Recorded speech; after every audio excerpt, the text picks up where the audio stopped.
17일 오전 8시 김포도시철도 고촌역 승강장. 이곳을 거쳐 김포공항역으로 향하는 객차 한 칸엔 이미 200명 가까이 들어찼는데 이 역에서 또 수십 명이 몸을 밀어넣고 있었습니다. 언제 압사 사고가 나도 이상하지 않을 아찔한 상황이 반복됐습니다. 안전도우미들이 할 수 있는 일도 별로 없어 보였습니다. 안전도우미 김모 씨는 위에서 내려온 지침이나 기준이 없어 승객들의 탑승을 무작정 막을 수 없다고 곤혹스러워했습니다. 김포골드라인 이용객들의 호흡곤란 사고가 잇따르자 당국은 전세버스 투입 등 각종 대책을 내놓고 있습니다. 하지만 당장의 사고 가능성에는 사실상 무방비다. 출퇴근길 갑자기 발생하는 인파 쏠림 대비를 위해 필수적인 혼잡도 측정부터 주먹구구식으로 이뤄지고 있는 탓입니다. 18일 유경준 국민의힘 의원실 자료를 보면 서울 주요 지하철 운영사들은 열차 혼잡도를 제대로 측정하지 않고 있었습니다.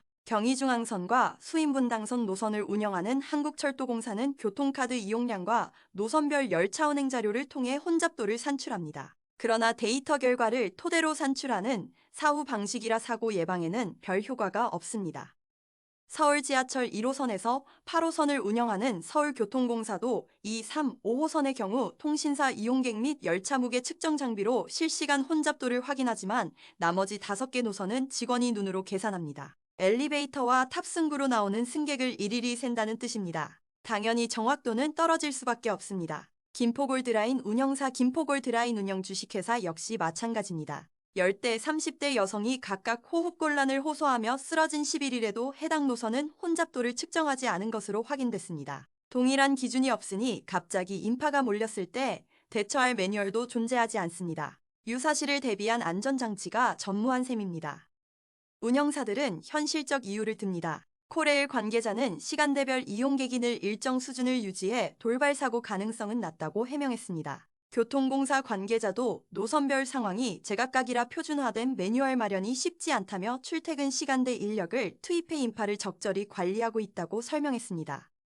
인파 관리를 자신하는 운영사들과 달리 정부는 위기의식을 느끼고 있습니다. 국토교통부는 지난달 28일 철도안전관리체계 기술기준을 개정해 혼잡도 계산 방식을 구체화하고 분류 기준을 만들겠다고 밝혔습니다. 혼잡도에 따라 보통, 주의, 혼잡 심각 단계로 분류한 뒤 심각 수준에 도달하면 철도비 상사태로 규정하는 내용이 포함될 예정입니다.